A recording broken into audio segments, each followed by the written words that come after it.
And hello, this is Frosty back with another video. Today I'm going to be talking to you guys about my picks for the NBA awards this season. That goes MVP, Defensive Player of the Year, Rookie of the Year, Most Improved, Sixth Man, all the awards. And then I know you guys are probably going to have some disagreements, but I'm telling you, I'm predicting that at least, let's go, how many, there's 6 predictions? I'm going to say that at least 3 of my predictions are going to be correct.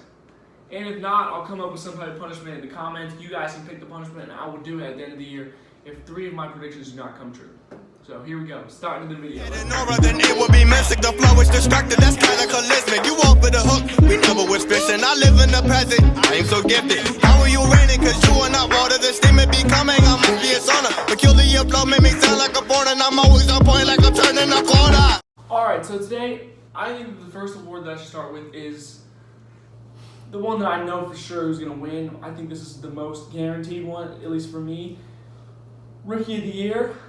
I think there's no question that LaMelo Ball is winning Rookie of the Year. And, you know, I'm a little biased, I'm a Hornets fan, but he didn't even start the beginning of the season, most games of the season, because they have Devontae Graham and Terry Rozier as the 2 guards. But Devontae Graham's been hurt a little bit, and Terry Rozier's been hurt a little bit, so whenever they're hurt, he comes in the starting lineup. And you can just watch the games and see how electrifying that he is.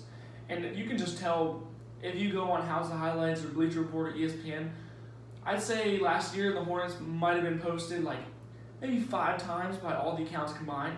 And every time LaMelo plays, every time he makes a play, posts across all the platforms, and he is just blowing up. And it's making people watch the Hornets. They're one of the most exciting teams to watch this year, and I think it's a no-brainer that he's the Rookie of the Year.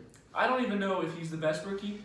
I think that James Wiseman for the Warriors is going to be different. I think he's special, and he really fits with their lineup too. I think that after his rookie year, I think he's going to have a sophomore. I think his sophomore season he's going to go way up.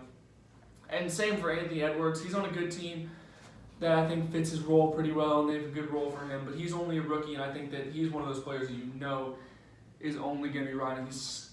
He's such an athlete.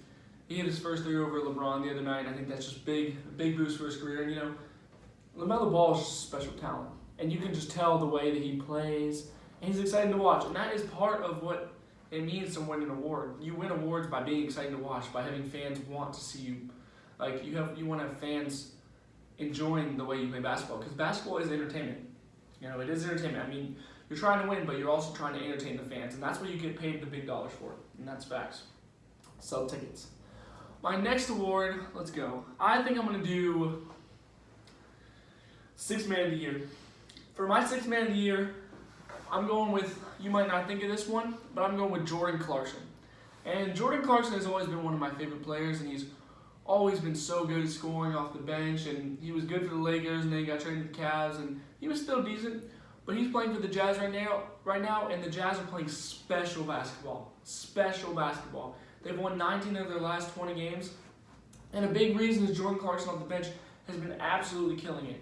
And if they can finish with the best record in the league, and Jordan Clarkson is killing off the bench, dropping 20 a night, then I think there's no doubt in my mind that he wins Sixth Man of the Year. And I don't think anyone's really that close to him in this conversation, because Montrezl Harrell, Lou Williams, they're usually the ones in the running, but I don't think that they're having the type of years that they usually do, especially Montrezl Harrell adjusting to a new team, and he's just not. For a guy who's like tough, tenacious, offensive rebounder, he's not that good of a defender at all.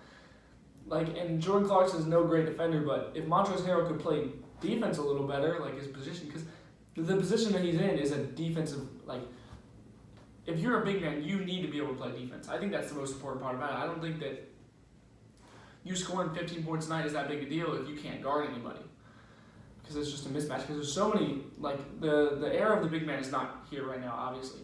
But there's so many good big men in the league. Like Vucevic will come out and give you 30 on any night. Valanciunas and just all these dudes that are just really, really talented.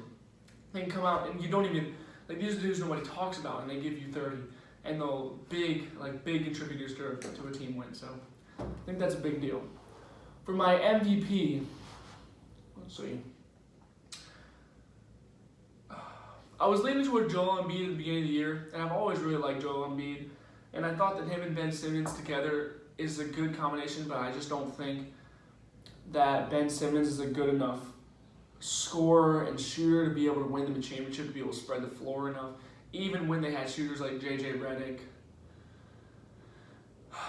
So I think I'm going to go with Steph Curry.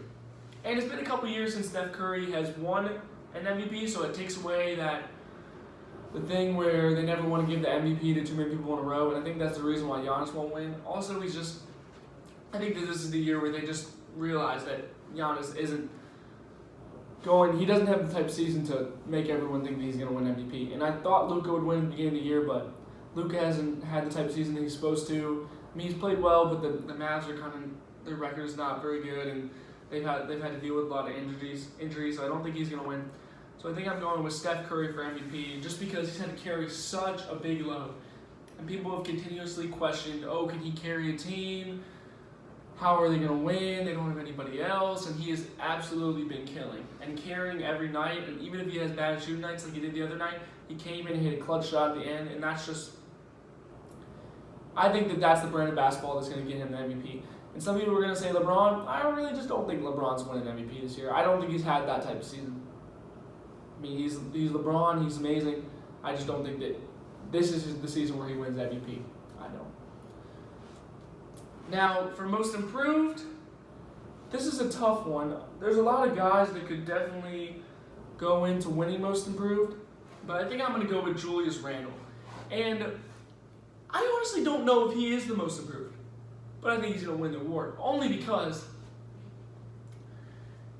he's an all-star this year. There's no doubt about it. He's been absolutely killing. The Knicks aren't as bad as they were supposed to be, and he's been playing so well. But to be fair, he was that good when he was on the Knicks last year. He has been good. He's been putting up good numbers. It's just that his team hasn't been that good, and so people have been overlooking him. But he's been putting up really good numbers the last couple seasons. So I don't think that it's that big and most improved. But the fact that it is correlating to wins now is a big deal, and I think that's why he's going to be an all-star this year. Hopefully, if the coaches vote him in. They usually vote in stars, even if they're hurt. So I like guys like Anthony Davis is definitely going to make it, even though he's barely been playing and he honestly hasn't been averaging that good in numbers. He's still going to make the all-star game over guys like Julius Randle, just because coaches will vote the dudes that have been producing for years and years and years and they know are the most talented. But I think Julius Randle should make it. He shouldn't be a starter, but he should definitely make the all-star game.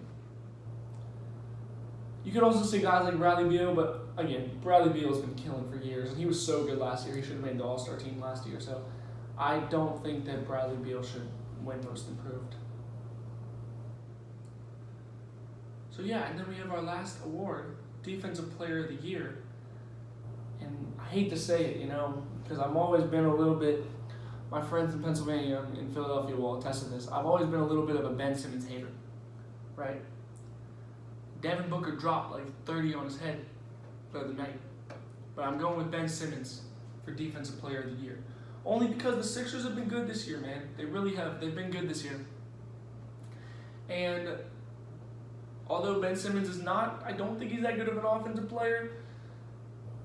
So far this year, he's been the best defensive player in the league, in my opinion. He's so good on the ball, and if you watch him play, he plays good on the ball defense against a team's top scorer. And then if he gets switched off and they make passes, he's great at stealing passes and running fast breaks. That's how he gets almost all of his offensive points, because it's a terrible offensive player.